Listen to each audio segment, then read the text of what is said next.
Everything about you is just going to be a royal pain, isn't it? What's up, guys? Clyde coming at you today. And last week, if you were watching, you saw that my truck lost oil pressure, at least when it got hot and when it wasn't under a load. So basically, when it was hot and idling, it had 0 pounds of oil pressure, which has never happened to me, so it kind of scared the crap out of me.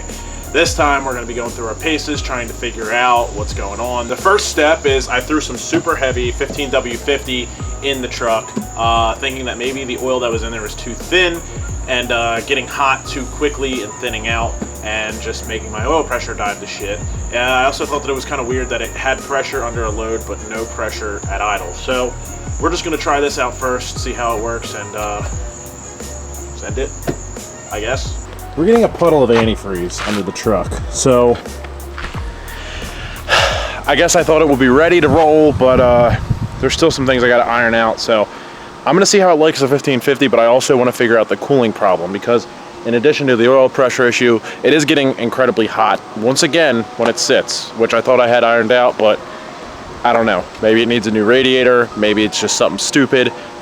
I'm not sure, so I'm going to dig into it and try and see what we got going on here. By the way, thanks to everybody who supported the video last week. I appreciate the kind words and the thumbs up that you guys left on that.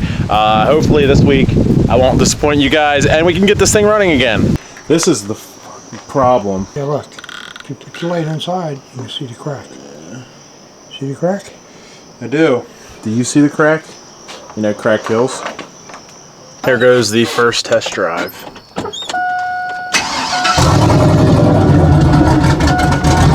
We're just going on a little light cruise, kind of not beating it too bad. Seeing where it gets heat-wise from just kind of like chilling at a red light or, you know, regular cruising, and where the oil pressure is at. Since I put the heavier oil in it, it's actually around 20 at idle and closer to 40. I can hear the truck bouncing off the traffic. A little bit closer to 40-ish when I'm under acceleration, so it's much better than 0. I'm gonna do a couple of like short laps here and just see where it goes to and see if it gets hot. Right now it's sticking around 210 at, you know, idle at a red light, which was a problem before, so we're looking good.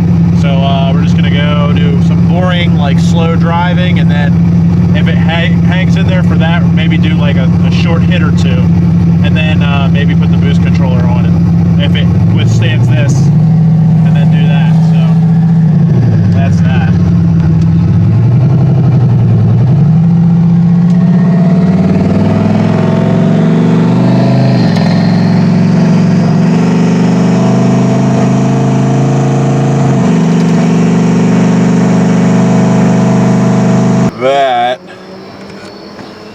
Nope, not that one. Go to the next one. I just changed the engine oil. Go to the next one. Okay, whatever. I would say that that is an experiment failure. And more tracking down to do. Exciting! Yay! Yay. Alright guys, so I'm about getting to the end of things that I could try out to make this thing stop overheating. It has a new thermostat in it. It has a new water pump in it.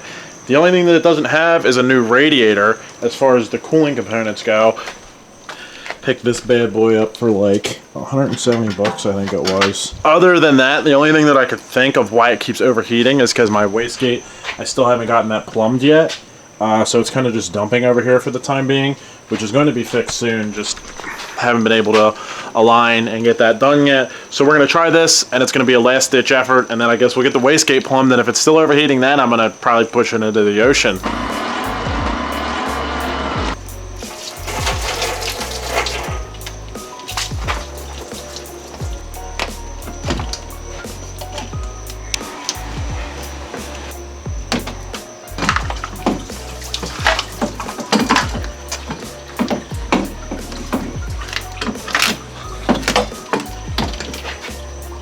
So there we have our comparison.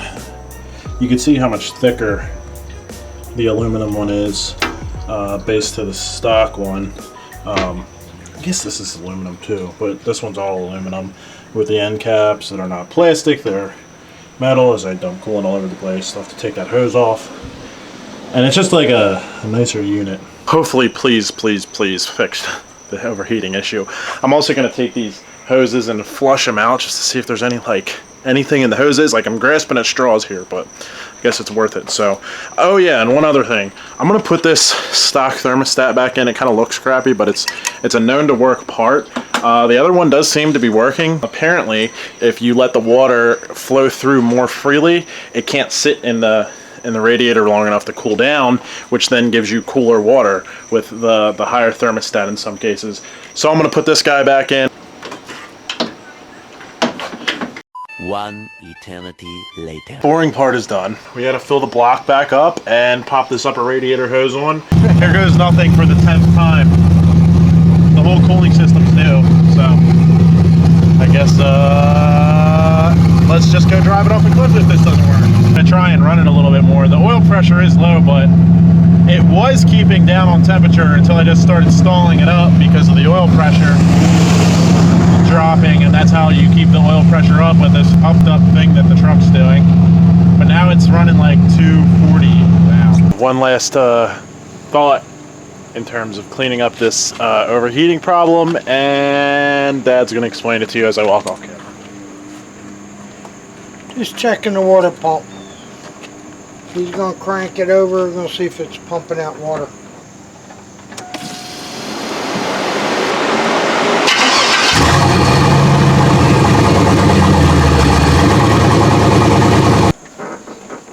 Up, over the hinge. There we go. Front yard.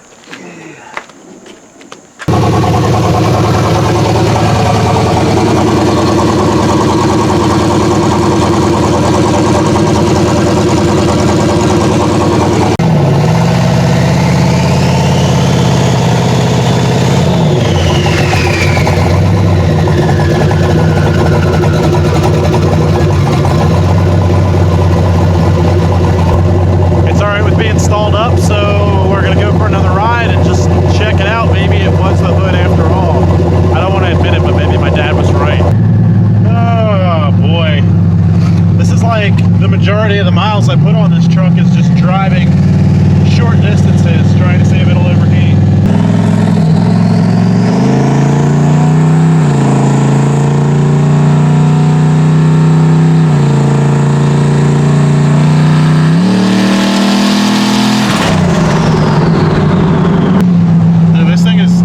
This thing is even fun to drive on low boost.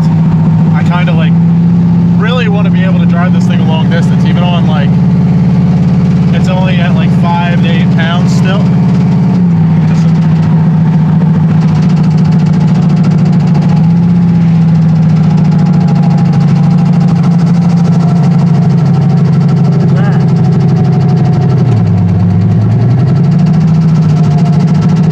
Is that a rod knock?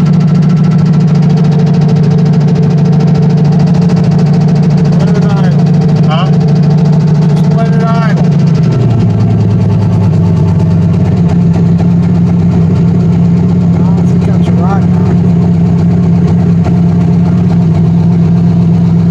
Something vibrate. It might be one of the hinges vibrating.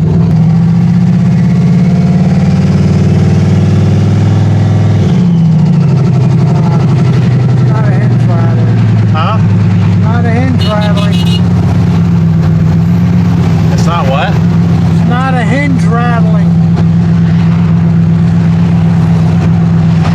Sounds like pulley noise or something.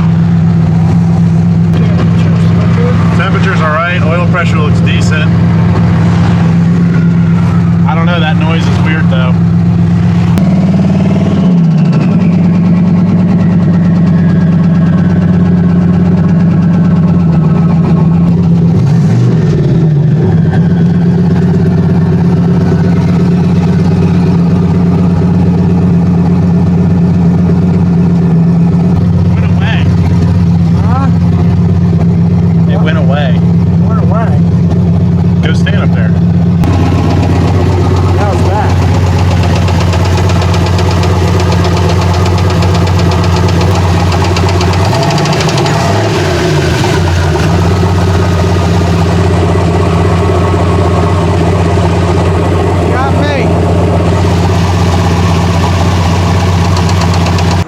I'm baffled because a rod knock wouldn't go away No, because the shit's bent and it would always be. no, it's not bent, but the bearing is gone. That's where a rod knock is. Well, bearing on the crank is gone, and the crankshaft's banging. but it wouldn't go away. No. This goes away, so it's in the valve train somewhere. Yeah. So it's just a pain in the ass. Now that the overheating is gone, Yeah, but we don't know that for sure, so I say let that do what it does. Take this thing out and give it a run and see that sounds like a bad idea. We should at least take the valve covers off. if you do that, this thing is going to be down for months and months. It's dark. I'm done for the night. Yet again, this thing is beating me. So I want your opinion. What do you think it is? What, like, leave in the comments below what you think is going on with this truck, because I want it to run. You guys want it to run bad. I want it to run bad. We all want it to run bad. It's not working. Leave a like if you want to see this thing run as bad as I do. And I guess I'll catch you guys next time.